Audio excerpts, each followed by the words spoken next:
오늘 함께 나누실 말씀은 예레미야 13장 15절에서 27절까지의 말씀입니다. 예레미야 13장 15절에서 27절까지 말씀, 저 한 절 성도님 한 절 번갈아 교독하겠습니다. 제가 먼저 15절 읽겠습니다. 너희는 들을지어다, 귀를 기울일지어다, 교만하지 말지어다. 여호와께서 말씀하셨음이라. 그가 어둠을 일으키시기 전, 너희 발이 어두운 산에 거치기 전, 너희 바라는 빛이 사망의 그늘로 변하여 침침한 어둠이 되게 하시기 전에 너희 하나님 여호와께 영광을 돌리라. 너희가 이를 듣지 아니하면 나의 심령이 너희 교만으로 말미암아 은밀한 곳에서 울 것이며 여호와의 양떼가 사로잡힘으로 말미암아 눈물을 흘려 통곡하리라. 너는 왕과 왕후에게 전하기를 스스로 낮추어 앉으라. 관 곧 영광의 면류관이 내려졌다 하라. 네겝의 성읍들이 봉쇄되어 열자가 없고 유다가 다 잡혀가되 온전히 잡혀가도다. 너는 눈을 들어 북방에서 오는 자들을 보라. 내게 맡겼던 양떼, 내 아름다운 양떼는 어디 있느냐? 너의 친구 삼았던 자를 그가 내 위에 우두머리로 세우실 때에 내가 무슨 말을 하겠느냐? 내가 고통에 사로잡힘이 산고를 겪는 여인 같지 않겠느냐? 내가 마음으로 이르기를 어찌하여 이런 일이 내게 닥쳤는고 하겠으나 내 죄악이 크므로 내 치마가 들리고 내 발뒤꿈치가 상함이니라. 구수인이 그의 피부를, 표범이 그의 반점을 변하게 할 수 있느냐? 할 수 있을진데 악에 익숙한 너희도 선을 행할 수 있으리라. 그러므로 내가 그를 사막 바람에 불려가는 건불같이 흩으리로다. 여호와의 말씀이니라. 이는 내 몫이요 내가 헤아려 정하여 내게 준 분깃이니 내가 나를 잊어버리고 거짓을 신뢰하는 까닭이라. 그러므로 내가 내 치마를 내 얼굴에까지 들쳐서 내 수치를 드러내리라. 내가 너희 간음과 사악한 소리와 들의 작은 산 위에서 내가 행한 음란과 음행과 가증한 것을 보았노라. 화 있을진저 예루살렘이여, 내가 얼마나 오랜 후에야 정결하게 되겠느냐 하시니라. 아멘. 오늘 15절은 명령어로 시작합니다. 들으라, 귀를 기울이라, 교만하지 말라. 들으라와 귀를 기울이라는 말은 같은 뜻을 가지고 있죠. 이 교만하지 말라는 말은 들으라는 것의 다른 표현입니다. 3번 명령어로 같은 의미를 다르게 하여서 반복하여서 뒤에 언급할 내용을 강조하면서 이 말을 열어갑니다. 이렇게 듣기를 바라면서 권면하는 말은 내용은 무엇일까요? 16절도 15절과 비슷한 구조로 3번 반복한 표현이 있죠. 무엇 하기 전에를 3번 강조하면서 반복합니다. 새 번역은 다른 형식으로 번역했지만 의미상으로는 개역개정과 의미가 부딪히지 않습니다. 하나님 여호와께 영광을 돌리는 시기가 지나면 어려움을 당하게 될 것에 대해서 강조하고 있어요. 어둠을 일으키시기 전, 발이 어두운 산에 거치기 전, 너희가 빛을 고대해도 하나님께서 빛을 어둠과 흑암으로 바꿔 놓으실 것이기 때문에 그 전에 주 너의 하나님께 영광을 돌리라 라고 말하고 있어요. 너희에게 하나님의 심판이 임하게 될 것인데 심판이 임하기 전에 제발 심판의 메시지를 들으라고 권면하고 있습니다.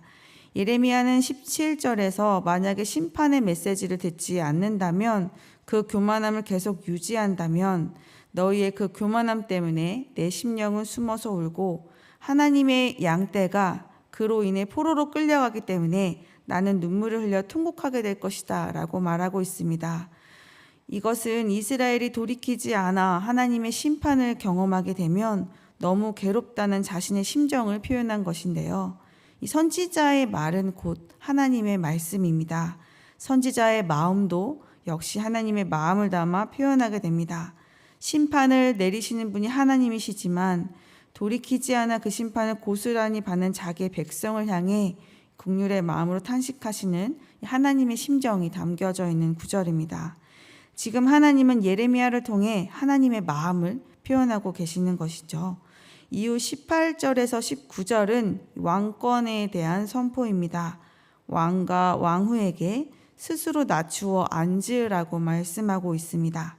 스스로 왕의 자리에서 내려오라는 뜻인데요. 이렇게 말씀하시는 이유는 이들이 머리에 쓰고 있는 면류관이 이제 벗겨져 떨어질 것이기 때문입니다. 이들은 여호야긴과 느후수다입니다. 느후수다는 여호야긴의 어머니죠.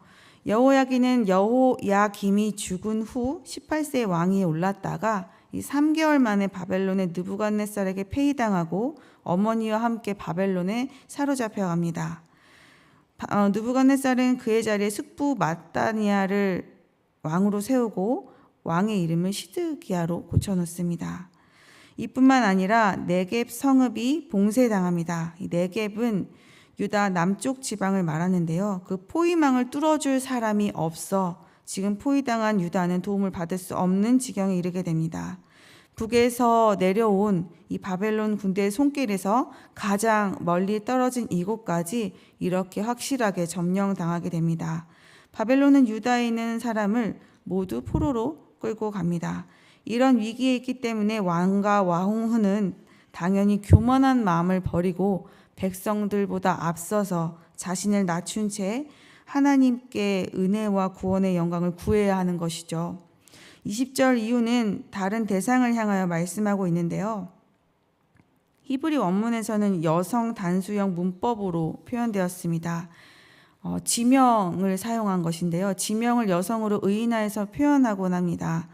대상은 유다의 수도 예루살렘입니다. 하나님께서 예루살렘을 향하여 말씀하십니다. 20절입니다. 너는 눈을 들어 북방에서 오는 자들을 보라. 내게 맡겼던 양떼, 내 아름다운 양떼는 어디 있느냐. 북에서 유다로 밀려오는 자들로 인해서 유다 성읍에 거주하던 자들이 모두 포로로 끌려가게 됩니다. 아름다운 양떼가 어디 있는가 물으시면서 양떼를 맡아야 하는 자의 책임을 지금 묻고 계시는 것이죠. 그리고 21절에서 한때 바벨론과 동맹을 맺었지만 결국 바벨론이 예루살렘을 공격하고 지배한다면 어떤 심정으로 말을 하겠는가라고 묻고 계십니다. 예루살렘은 해산하는 여인처럼 온갖 진통에 사로잡히게 될 것입니다. 그리고 마음속으로 이렇게 생각하겠죠. 어떻게 내게 이러한 일이 일어나게 되었는가. 죄악이 크므로 이 예루살렘의 치마가 벗겨지고 발 뒤꿈치가 상하게 될 것임을 말씀하시는데요. 이것은 상징적으로 굉장한 수치를 당하게 되는 것을 말하고 있는 것입니다. 이어서 23절에 이렇게 말씀하십니다. 구스인이 그의 피부를 표범이 그의 반점을 변하게 할 수 있느냐.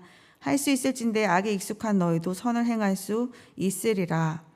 구스인은 에티오피아 사람을 말해요. 자신의 피부색을 바꿀 수는 없죠. 무늬가 있는 표범도 자기의 반점을 마음대로 바꿀 수는 없습니다. 그런데 만약 그렇게 할 수 있다면 죄악에 익숙한 너희도 선을 행할 수 있을 것이다 라고 말씀하고 계세요. 죄악에 익숙해진 유다는 절대로 선을 행할 수 없다는 것을 속담을 인용하여 강조하고 있는 것입니다. 예루살렘이 악에 익숙하다라고 평가하고 계시는데요. 이들이 악에 익숙해지기까지 어떤 과정이 있었을까요? 무엇인가를 익숙하게 다루려면 오랜 시간 동안 계속 반복해야 합니다. 그렇게 습득하는 것이 바로 익숙함이죠. 예루살렘은 수세기 동안 걸쳐서 이런 악함을 반복하고 유지해 왔습니다. 이제는 하나님께서 아무리 선지자를 통해서 말씀하셔도 듣지 않고 경고하시고 심판의 메시지를 반복하여서 선포하시는데도 무감각하게 반응하고 있습니다. 이미 불순종은 내면화되었고 하나님을 향하여 대적하는 것은 자신의 내적 성향으로 자리 잡아버린 것입니다. 악에 대해 익숙한 이들의 모습은 절대로 스스로의 힘으로 벗어나 그 자신의 악한 모습을 해결할 수 없습니다. 그래서 하나님께서는 24절에서 27절에 이르기까지 오랜 시간 동안 하나님의 집에서 다른 이방신을 섬기는 것을 반복하고 가증한 행위로 거룩하지 못한 모습으로 살아갔던 이 예루살렘 자신의 모습으로 인해서 예루살렘이 당하게 될 큰 고난과 수치가 임하게 될 것이다 라고 말씀하고 계세요. 예루살렘에 있는 모든 사람들은 이 사막 바람에 불려 흩어지는 나뭇잎같이 흩어질 것이고 그 도시는 점령당하여 폐허가 되는 수치를 당하게 될 것입니다. 죄에 익숙한 예루살렘은 이 스스로 거룩한 것으로 돌아갈 수 있는 자정 능력을 상실했습니다. 하나님의 심판은 이 모든 죄에 익숙한 성향으로 형성된 이 모든 예루살렘이 형성해 놓은 그 형태를 무너뜨리시는 것입니다. 도시도, 모든 사람도, 왕도, 자랑, 자부심, 심지어는 다스리는 왕권까지도 모두 다 흩으시고 직접 자신의 손으로 무너뜨리십니다. 이것은 다시 새롭게 세우시기 위해서 무너뜨리시는 것이죠. 하나님의 손에 무너지는 것은 그래서 소망이 있습니다. 예레미야를 통해서 자신의 양떼를 향하여 애통해 하시는 하나님께서는 이스라엘을 절대로 포기하지 않으실 것입니다. 이제 다시 새롭게 세우기 위한 시작이 될 것입니다. 오늘 말씀에서 오랜 세월 동안 몸과 마음에 밴 죄의 흔적을 지울 수 없었던 예루살렘의 모습을 살펴보았습니다. 죄는 그 안에 계속 두면 확장하여 모든 것을 장악해 버립니다. 하나님의 말씀에 순종하는 것에 익숙해야 할 하나님의 집 예루살렘이 이 죄에 익숙한 존재가 되어 있었습니다.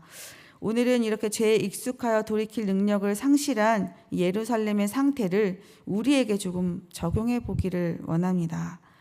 오랜 시간 동안 친밀하고 또 밀접하게 우리 가운데 머물며 나의 의도대로 움직여지지 않았던 죄의 익숙함이 혹시 우리의 가운데 있을까요?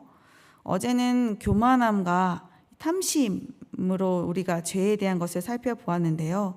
오늘은 구체적인 어떤 삶의 영역에서 또 구체적인 사건을 대하는 나의 모습을 통해서 이런 것들을 살펴보기를 원합니다. 일어나는 일은 각각 다른데 똑같은 메시지를 가지고 나를 악에 속한 것을 선택하게 하고 추구하게 만드는 악의 메시지들은 혹시 어떤 것이 있으신가요? 저 같은 경우는 말씀을 통해서 은혜를 받기도 하고 또 그 은혜를 받은 것을 가지고 마음에 다짐을 해도 정말 이 허락하지 않는 납득할 수 없는 어려운 일을 만나면 이 말씀과 하나님 앞에서 했던 다짐이 아무런 소용이 없을 때가 있어요. 하나님을 그렇게 일을 만나면 하나님을 왜곡하기도 하고 교만한 생각으로 나의 의를 하나님의 의보다 더 앞세웁니다. 주신 것보다 내 손에 없는 것들을 하나님 앞에서 다 나열해 가면서 나에게 충분히 주시지 않는 것 같은 하나님을 원망하고는 해요. 이 다른 사건을 만나도 이런 패턴으로 갈 때가 좀 있어요. 얼마나 죄에 대한 버릇을 마음속에 잘 들여놓았는지 고민하지도 않고 생각하지도 않고 아무런 힘을 들이지 않아도 이 저절로 나와서 그 패턴대로 죄를 짓고 있는 저의 모습을 발견했습니다. 이것이 내 안의 죄의 익숙함, 죄의 성향인 것이죠. 성도님들은 혹시 어떠신가요? 오랜 시간 동안 내 안에서 반복적으로 그것을 행하고 또 세력을 확장해버린 죄의 패턴이 혹시 있으신가요? 혹시 그것을 발견하신다면 하나님의 손으로 모두 무너뜨려 주시고 새롭게 회복시켜 주시고 변화시켜 주시기를 간구하는 기도를 하나님께 드리는 우리가 되었으면 좋겠습니다. 요즘 예레미야 말씀 묵상하고 있는데요. 저는 너무 많이 혼나는 느낌을 받아요. 그래서 많이 마음이 편하지는 않지만 사실 계속 혼나는 기회가 우리에게 없어요. 괜찮다. 너의 잘못이 아니다. 모든 것은 잘 될 것이다. 이런 말로 우리가 많은 위로를 받는데 사실은요, 가장 빨리 회복하고 성장할 수 있는 제일 첫 번째 지름길은 나의 죄를 인정하고 하나님 앞에 회개하는 것입니다. 굉장히 속상하고 마음이 쓰려요. 그런데 가장 해결할 수 있는 본격적인 방법입니다. 변명하거나 미루거나 회피하는 것은 이 죄를 덮어버리는 것에 불과해요. 죄를 덮는 것은 죄를 없애는 것과는 다른 이야기입니다. 진심으로 회개를 하면 하나님께서 우리의 죄의 문제를 만져주실 것이고 우리를 회복시켜 주실 것입니다.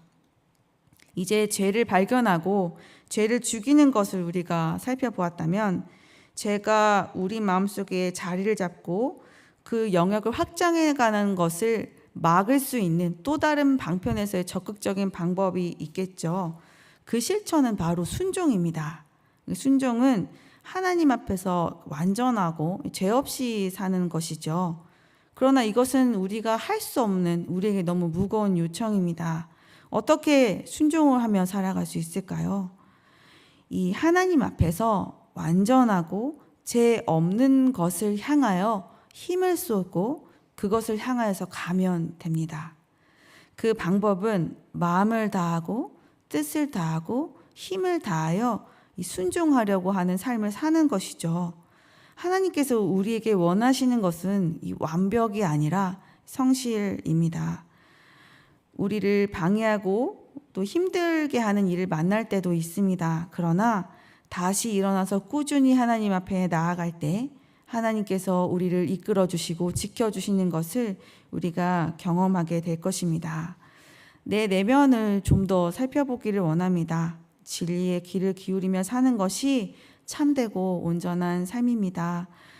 하나님께서 우리 모든 성도님들을 각각의 자리에서 분명히 인도해 주실 것입니다. 그것을 기대하면서 오늘 하루도 죄를 죽여보며 하나님 앞에 더욱더 순종해 나가는 삶으로 하나님께 영광 돌리시는 귀한 하루가 되시기를 진심으로 소망합니다. 함께 기도하시겠습니다. 사랑이 많으신 하나님, 은혜 주심을 감사합니다. 오늘 말씀을 통해서 우리의 삶과 마음을 살피기를 원합니다. 제가 자신의 세력을 확장하여 익숙함으로 우리를 다스리고 있다면 그것을 발견하게 하시고 하나님 앞에 회개하여 도움을 구하는 우리가 되게 하여 주옵소서. 주 앞에 순종함으로 나아가기를 원합니다. 주의 말씀을 늘 추구하며 모든 힘을 다하여 말씀을 실천하는 삶을 살게 하여 주시옵소서. 말씀으로 우리를 변화시켜 주시고 말씀 안에 있는 생명의 참된 맛을 우리의 영혼이 맛보게 하여 주시옵소서. 감사드리며 예수님의 이름으로 기도드렸습니다. 아멘. 두 가지 기도 제목으로 기도하신 후에 개인 기도로 나아가겠습니다. 청년부 수련회를 위해서 기도합니다. 예배를 준비하는 모든 손길 가운데 함께 하시고 말씀을 전하시는 목사님 붙들어 주셔서 영육간 강건함 주시고 충만함으로 채워주셔서 살아있는 말씀이 선포되는 귀한 시간이 되게 하여 주옵소서. 우리 안의 죄를 주님께 자복하게 하시고 말씀에 순종하는 삶이 확장되는 은혜가 있게 하여 주시옵소서. 함께 기도하시겠습니다.